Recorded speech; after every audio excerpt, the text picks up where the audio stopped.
Hello everyone and welcome to another high elo game of Age of Empires. Today we're cast away on Mega Random as JorDan, playing as the Tatars in blue, prepares to take on MbL, playing as the Magyars in red. Now all the players herd their herdables explore their immediate tropical surroundings and try to go up to Feudal as fast as possible. Let's take a look at the civ matchup we'll be watching today. Now the Tatars, as we saw them recently, a civ that does whatever it possibly can to push you towards mounted units. Their cav archers come with extra line of sight. They get Parthian tactics and thumb ring for free. Some of their mounted units can be upgraded to get extra armor. I'm talking about scout cav line units, step lancer units, and their cav archers. And their first unique unit is the Keshik, an overall medium cavalry unit that actually generates gold as it pokes and prods its opponents with its lance. Now this unit becomes incredibly invaluable as the game goes on when gold becomes scarce and raiding starts being a real possibility. Now once your army is on the field of battle, very important for the Tatars to take the high ground hills like this, because instead of the usual 25% extra damage, they deal 50% extra damage, which is also, by the way, amazing news because they have one of the coolest treb upgrades that in the game. They can actually increase their treb range by 2. Now, to feed their big cavalry-based population, Tatar herdables contain 50% more food, and starting in Castle Age, every new town center they build automatically gives them 2 free sheep. Now, the Magyars, on the other side of this, what do we want to call it, a land bridge? Played by MbL. This is a fast-paced mounted civilization with a few features that make them potentially so hard to deal with in the late game. Their scouts, their light cav, and hussars are all cheaper. All melee attack upgrades, meaning forging, iron casting, and blast furnace, are free of charge, which not only saves them about 1,000 resources in total, but also the time it takes to research those upgrades. We'll take a look once MbL goes up to Feudal, Castle, and Imperial. We'll take a look at the top right of our screen and see, for example, the forging square right where my mouse is light up. Now their unique unit, rather, before we get into the unique unit, that's not all. Their cav archers also can be upgraded to get extra range and attack. Their unique unit now, the Magyar Hussar, is a light cavalry unit very similar to, but stronger than a regular Hussar, except it has an attack bonus against siege instead of monks, and it does cost a little bit of gold, although you can upgrade it so that it costs no gold at all. To help support its horse-based army, Magyar villagers can be more aggressive out on the map earlier in the game because it does only take one strike to kill these wild animals on this map. We have a snow leopard, a little bit of a strange selection for an animal. Oh, did he ungarrison his villagers one shot too early? Looks like Jordan's scout, they're on death's door. By the way, what the hell is a snow leopard doing in the middle of a Caribbean tropical island? Not too sure. Don't know, don't care. Super cool map. I'm going to zoom out so we can see what we are working with. Basically, 2 islands connected by a land bridge, and if I'm not mistaken, I saw how many? 10 ibexes or ibises, however you want to pronounce it, over here. I don't know if pushing these is going to be a good solution or if he wants to just maybe build a mill over here. But let's take a look at the actual map because we are on Mega Random, which means it is Mega Random. We've got a pile of gold here to the back. How many mines? 5 gold mines to the back, and then I saw a few more on the mini map very close to each other. Red pinging over here. Not too sure why. Maybe he saw some kind of attempt to steal geese. Whereas Red's gold, rather that was Blue's gold here. Nice and all concentrated in one area. And look at him. What do you do here? Do you push them individually?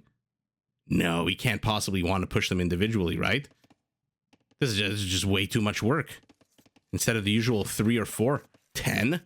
That's just way too much work. But take a look at the resources, nice and clumped for red as well. A bit more of a diverse group of resources here, gold and stone together.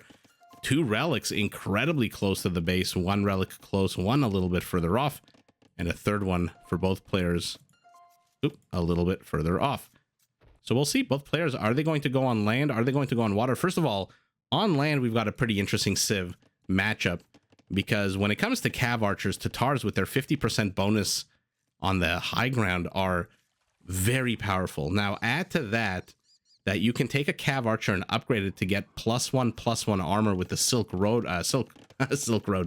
armor upgrade, where on the other hand the Magyars have an upgrade that gives them more range and attack with a recurve bow.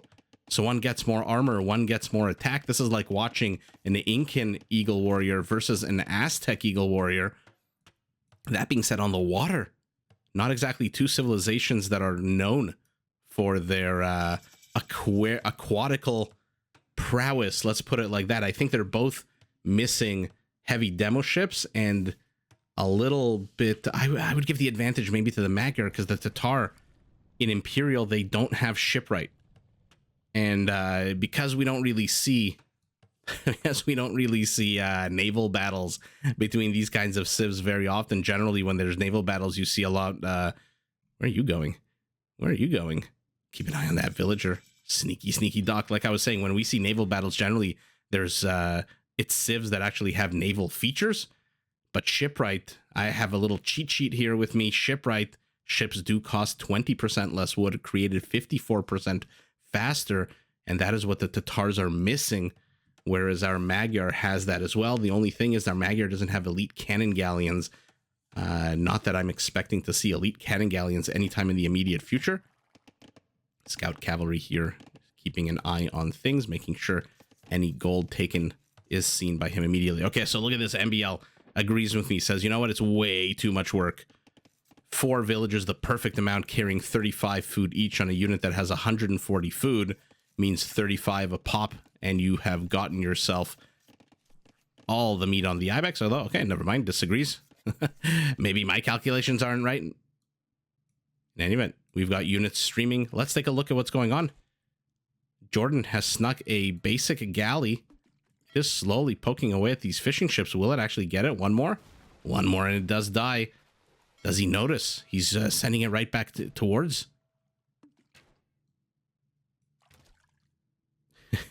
Man, their firing rate is so slow and hilarious. 3 seconds between attack. Oh no. MbL not realizing. Okay, now he finally realizes that, hey, wait a second, what's going on with my food income? Another galley here. The name of the game, is always, when you have islands like this, is somebody has to win one of two things. Either you land, I should say one of three things. Either you land units on your opponent's island with a transport, or you sneak a villager behind like this and build enough infrastructure that you can overwhelm your opponent that way, or you just control the middle ground. And the middle ground is, let's see this. The middle ground, very important for land armies, although at the moment, doesn't seem like land armies are on the menu. This scout with 3 HP is going to try to make an issue. I wonder... No, it is attacking. Okay. Arrow very slowly firing. We've got fire galleys. We've got regular galleys. We've got fishing ships. So the players are going on water, which is very interesting. I saw this matchup. I saw Mega Random. I figured, you know what? On Arabia, this matchup would be just absolutely spectacular. Not only are these two fantastic players, but these are two amazing civs. Like I said, one with extra attack and range, one with extra armor. You never know which direction it's going to go. The one with extra armor also attacks more on on higher ground. But for now, it looks like firmly we're seeing water wars. 5 galleys, 3 fire galleys to the 1-2 fire galleys of our Magyar. And even though our Magyar has snuck in a dock in the back here, building a fire galley is going to ungarrison it. Where's it going to go? No, he keeps it inside. Of course, why the hell would he ungarrison it? There's nothing there, no immediate threat. Does manage to save his dock over here. Kill count 10-4. Our Tatar, more than double the kill count at the moment. Our Magyar. Beautiful scouting, by the way. Ships, also an interesting direction, given the fact that in these team island style games, there's not a lot of wood out on the map. And so there's a big flurry of activity. A lot of wood is taken. And ultimately, if you just overinvest in Navy, you can run out of wood real quick. 1 fire galley in here is not going to save him, but quick castle might. 40 villagers apiece. But take a look at army supply. JorDan really putting on the pressure. He does not want the Magyars to get up to Imperial. Like I said, they've got some pretty cool features that make them very dangerous. You guys know, whenever we see one of these high elo players hit Imperial, for example. We'll see if the players hit Imperial. I don't know if they will or not. But when a player hits Imperial, I always say, if you're going melee, demo ship exploded, you need to get Blast Furnace immediately, because that is an upgrade that takes 100 seconds to research.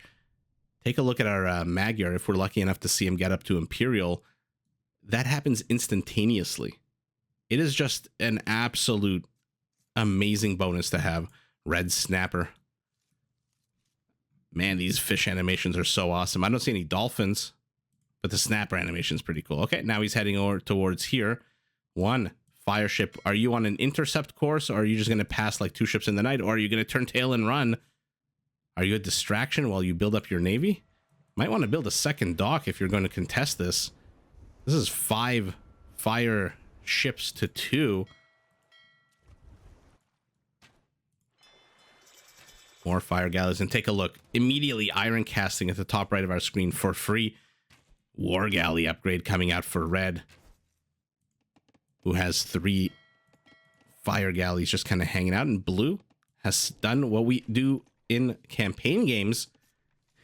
Just wall off the land bridges, because why the heck not? Blue does not want any kind of Magyar force to sneak in behind enemy lines, but unfortunately for him, has not scouted and has not seen that MbL has already done exactly that. And by the way, still has a villager there. Oh, the galleys have become ships. What's happening here? Oh, okay. So our Magyar rushed his butt up to castle, got out the stronger, tankier unit, and is now running amok. That being said, JorDan 1 second away from hitting castle himself. I'm expecting to see that. There it is. War galley upgrade immediately. How many docks does he have? Only 3 docks that I can see on the minimap. Let's see what the demo raft does. Will it ungarrison? Okay. No. Runs away. Where's it going? Oh my god. Okay, turns around. Turns around. Where's it going? No, now it's a demo ship. Galleys become ships. Boys become men in Age of Empires, a game that tests the mettle of anyone and everyone. 3 archers here. 4 archers, enough to kill this knight. Rather shoo him away as he attacks the palisade. More demo rafts. I should say demo ships. You guys know the unit I'm talking about. On the minimap, it looks like this knight was still under attack. A little bit of a graphics issue. Second town center up for a Tatar, who's now moving out across the land bridge. We'll see this fire ship. Has to be careful. These are just basic archers. I mean, they do have a +2 attack, but oh man, oh no, oh, that's so sour. He who controls the land bridge controls the, what's the George Orwell quote? He who controls the present controls the past. He who controls the past controls the future. Somebody out there makes something very clever up for Age of Empires. All I know is he who controls the land bridge is going to win this game, it looks like. With lots and lots of engages on the water. Ship count not that high. So we are transitioning more into land-based army. Magyar Knights are out. Tatar Cav Archer running away into the safety of his town center. 2 demos just hanging out. Look at them with their barrels just ready to explode. Beautiful. Wow. Fantastic get there by JorDan. 4 ships go down and a 5th with 9 HP. A strong wind will knock that ship over. Knight circling around here. Has he seen any of this? Okay, he's seen the dock, so he knows there's a villager here. By the way, where is that villager? He must have... No, he's still there. I was going to say he must have killed him while I wasn't looking. Where's the 9 HP fire ship? There it is. 2 more town centers for our Magyar. Oh, I missed the... I missed show. You guys know I love showing you all these random civ things that happen. 57 villagers to 51. We'll keep an eye out on this town center. See those 2 adorable Blue bandana Instagram sheep. Oh no. Red managing to pick off a good amount of units here for blue, whether it's cav archers, regular archers, fishing ships. Where are those sheep? There they are. They ba all the way to Castle Age. And finally he discovers this villager. So the aggressive force here, the sneaky aggressive villager force. This guy with 9 HP, man, somebody killed this guy already. Is nullified. Now it's blue who's heading out onto red's territory. How much has he scouted? He has seen nothing. Blue, by the way, is surrounded. He's got fire ships to the west. Another one slowly keeping an eye on things here to the south. More fire ships, but what is he building in here? 2 war galleys, 3 war galleys. I mean, war galleys are great. Range is nice. But against how many? Oh man, 12 fire ships now. Well, 10. 2 of them are patrolling the land bridge.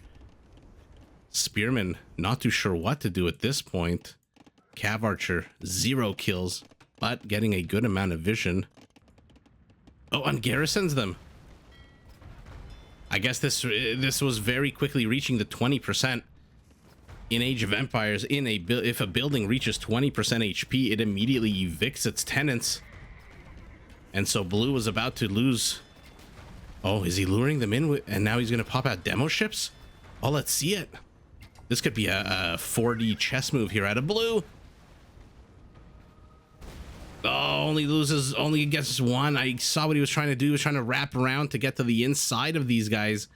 Now demo ship pops out, but doesn't want to risk it for that biscuit, building a castle instead. This is not a bad location for a castle. Although Trebs over here, I think, might be able to reach that castle. Gets a little bit of the land bridge, creates access through the strait. At the same time, another ship is being chased, or rather a war galley is being chased by a fire ship. Fire ship attacking a house. Fire ship here has destroyed a house. Red putting on a good amount of pressure. Villager supply not too far off. 74 to 69. Take a look at army supply now. A complete reversal of what it once was. We'll lose 1 fire ship. Might lose another one if he's not careful. These guys don't have exactly the strongest HP. 1, 2, 3, 4 of them are down significant amounts of HP. And another one. Blue trying to do to red what red has been doing to blue this entire game by catching a random wayward unit on move command. A bit of a backup wall off here, this time with stone as opposed to wood. And we'll see if MbL huffs and puffs and tries to blow this stone wall down. Monks and a scorpion moving out. No convert yet.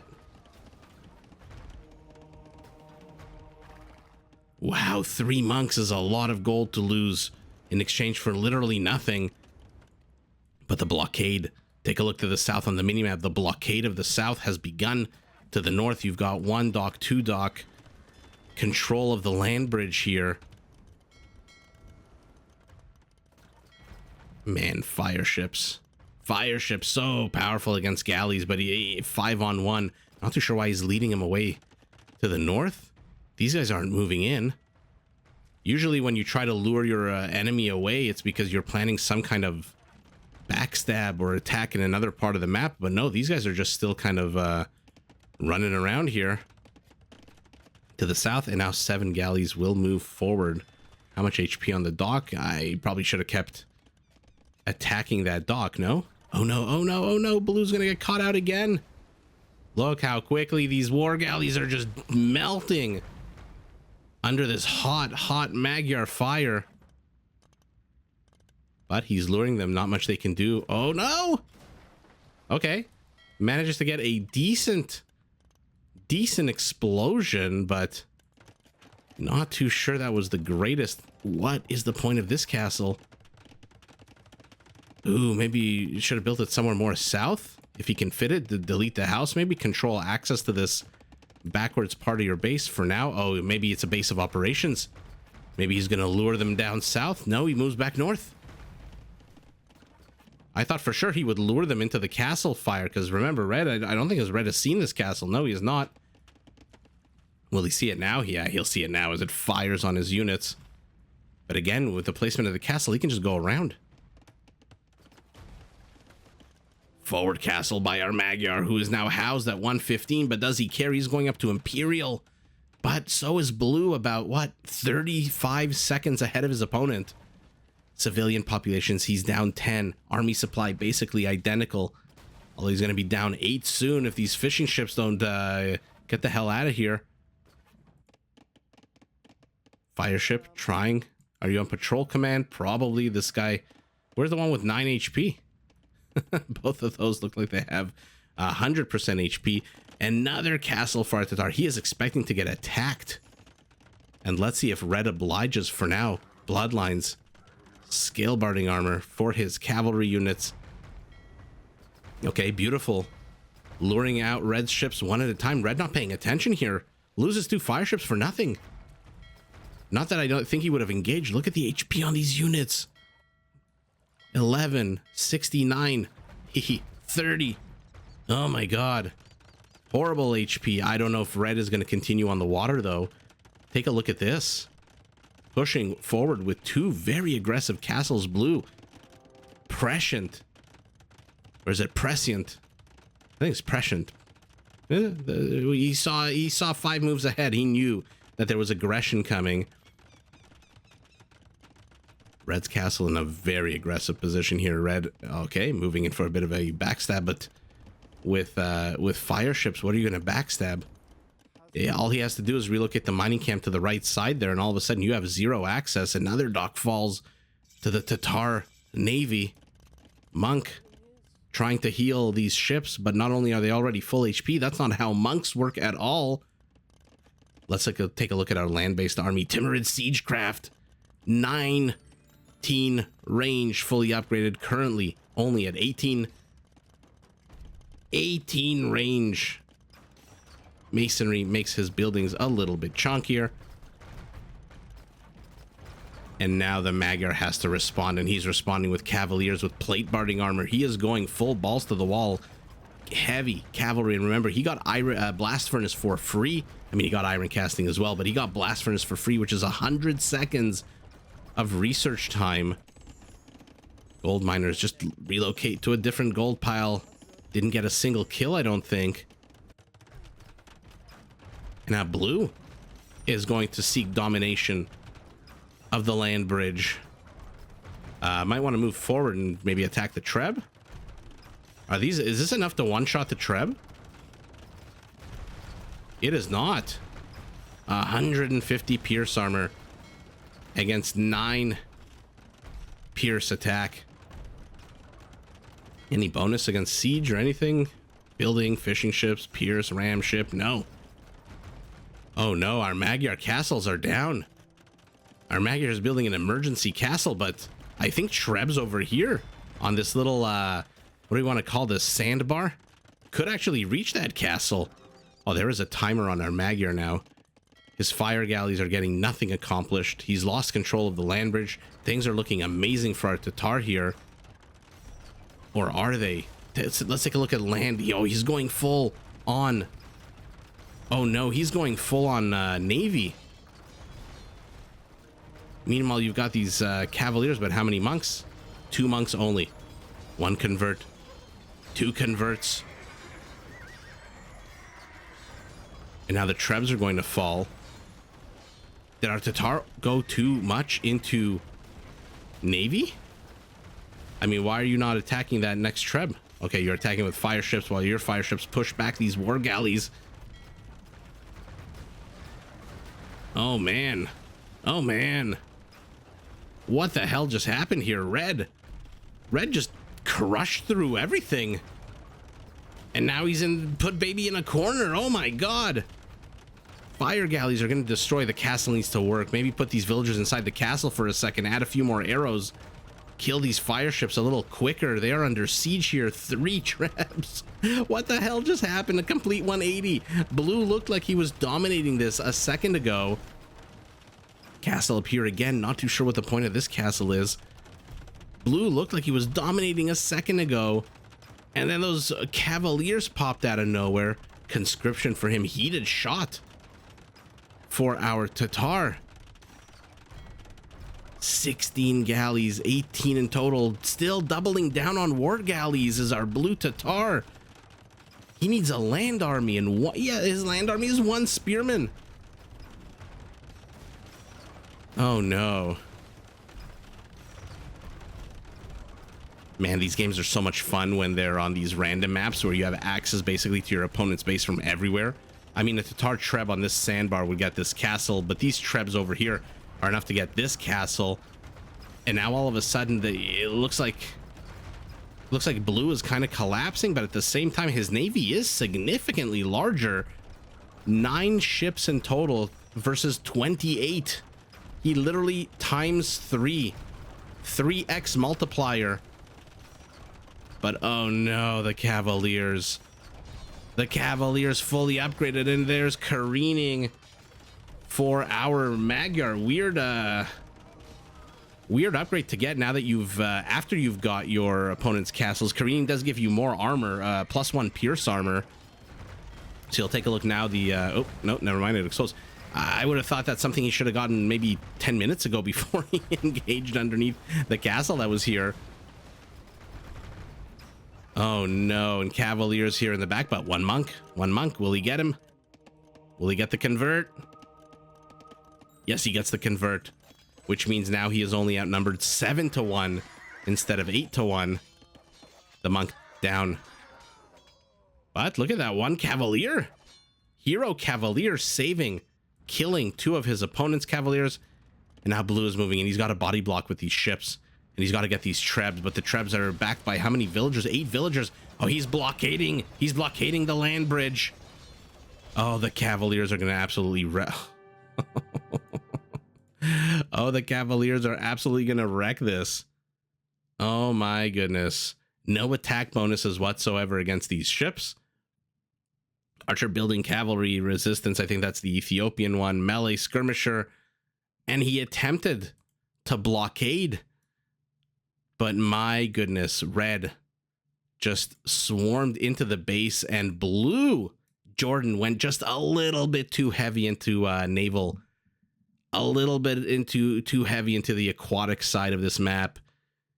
And red, I think, look, I always try to analyze, you guys know, after the game and see what's going on, and get into the minds of the players. I wonder if red kept building just enough fire ships to trick his opponent into building more and more and more navy, thinking that there was a lot more navy on the way. And he just built 3, 4, 5 at a time while completely massing his Cavaliers. Look at this, 20 Cavaliers on the way, 5 Trebs, 140 villagers to 118.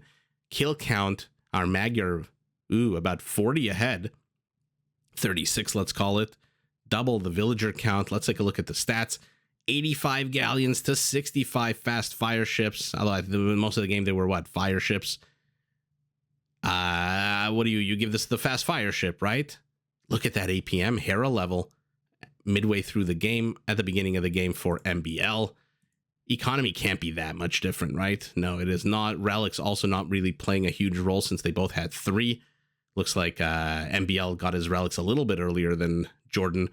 A lot more wood for our Tatar. Yeah, he went way balls to the wall on ships. More food and gold. Land army here for our Magyar. Stone, basically identical. What a super fun game. One last thing I'm going to say. Besides the fact that red just kept sneaking in units to the back, these maps just showcase how well these players actually play. You know, it's easy to look at a game like this and say, oh, he should have built more of this, he should have built more of that. By the way, it looks like blue is almost out of wood. This is the last wood that he's got. 9,000 wood left. Whereas red, because he didn't go so heavy on the ships, has a lot more. But it's easy to say he should have done this, he should have done that. Why didn't he do this? Blah, blah, blah. Maps like this, where it's a dual land and navy, what do I want to call it? Dual military branches. It really, really forces out creativity and game knowledge and game sense. Because high elo players, you know, a lot of players have a fixed game plan. They like to play a specific map. They like to play their specific civs. In addition to just being random, this forces you to decide, do I go Navy? Do I go land? And at the end of the day, our Tatar just went full on Navy. Lost. I mean, he's got one treb left, and it's all the way down south here. I question the placement of these castles for blue. Was he expecting landfall? Was he expecting transports to bring his opposing units into his base? He might have. Oh, he just now, right at the end with this outpost, and probably the outpost sees the dock that was there. But overall, what is just a plain good old-fashioned brawl on land, on water. And I think JorDan just over-invested here in water. And let's take a look at his actual production facilities here. He's got 3 castles, out of which you can build keshiks. Take a look at the top left of your screen. Unlike the Magyars, he doesn't get the attack upgrades to the melee for free. So his keshiks would basically be at a 0-0. And they would be basic keshiks. And while they poke and prod and generate gold, do you see a single military structure here? He's got the barracks he built originally. He's got the archery range he built originally. The rest are houses. No military infrastructure, 3 castles, no upgrades whatsoever. Means JorDan, even though he's got a good chunk of resources, more gold than his opponent, more wood than his opponent, more food and more stone, more everything than his opponent, realizes, hey, you know what? I've got nothing I can do here. There's nothing on land that can defend against us, and these ships are going to be zoned out by how many villagers? Well, I shouldn't say 42 villagers, but 24 villagers here. A few repairing castles, a few repairing trebs. All they need to do is move forward. Does he have enough stone for another castle? Where are his 13 stone miners? There's a gold mine here to the back. Oh yeah, this looks like it's more than enough. Yeah. This is enough for, he'd have to buy 100 stone to build 2 more castles, which is not the end of the world. So at the end of the day, our Magyar pivoting at the perfect moment to land army, getting his cavaliers. I mean, look at this. This is just ridiculous. Fully upgraded Magyar cavaliers have showed up on your doorstep. Any second now, as far as JorDan knows, these could turn into paladins. And then he's really in trouble, and he's got nothing to build anything out of, even though he's got a good amount of resources, even though he's winning on the water. Went way too balls to the wall on water. And ultimately, it is our Magyar who takes control of this land bridge, and he who controls the land bridge controls the future. MbL gets that big W, but GG to both players. Did you enjoy this video? Check out these other clips and make sure to subscribe and enable notifications so that you're notified of my latest uploads.